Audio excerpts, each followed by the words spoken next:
ভারতের ইতিহাসের এক গুরুত্বপূর্ণ অধ্যায়, যেখানে একদিকে ছিল সাহসী রাজপুত যোদ্ধারা আর অন্যদিকে ছিল আফগান সেনাপতি মোহাম্মদ ঘুরি। এই যুদ্ধই নির্ধারণ করেছিল মধ্যযুগীয় ভারতের ভবিষ্যৎ দিক নির্দেশ।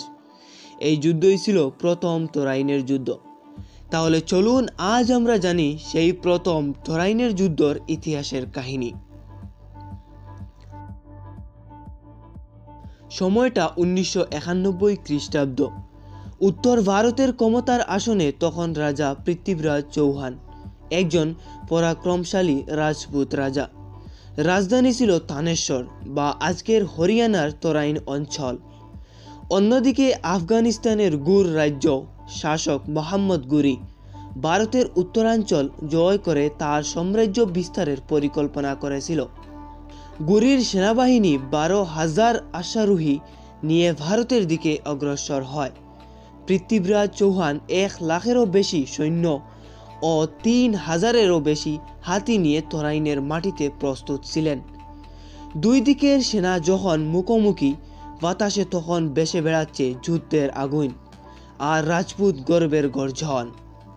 পৃথ্বীরাজের সেনাবাহিনী তীর, ধনুক ও বিশাল হাতির বাহিনী নিয়ে ঘুরির সেনাবাহিনীদের উপর ঝাঁপিয়ে পড়ে।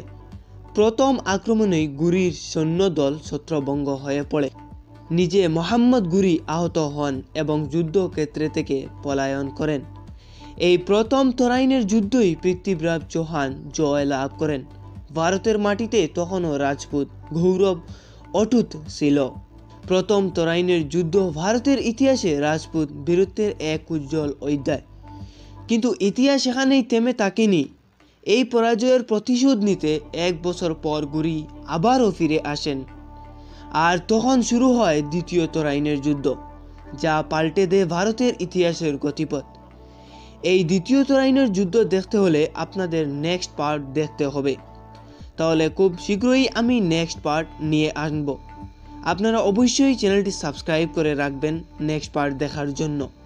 প্রথম তরাইনের যুদ্ধ আমাদের শেখায় যুদ্ধ জয় শুধু তলোয়ারে নয়, সময়ও খেলা। পৃথ্বীরাজ জয় করেছিলেন সেই সময়কে, কিন্তু ইতিহাস পরবর্তী অধ্যায়ে অপেক্ষায় ছিল নতুন এক জয়ের জন্য। ভিডিওটি ভালো লাগলে অবশ্যই ভিডিওটি লাইক করবেন, আর চ্যানেলটিতে নতুন হলে অবশ্যই চ্যানেলটি সাবস্ক্রাইব করতে ভুলবেন না। সবাই ভালো থাকুন, সুস্থ থাকুন, ধন্যবাদ।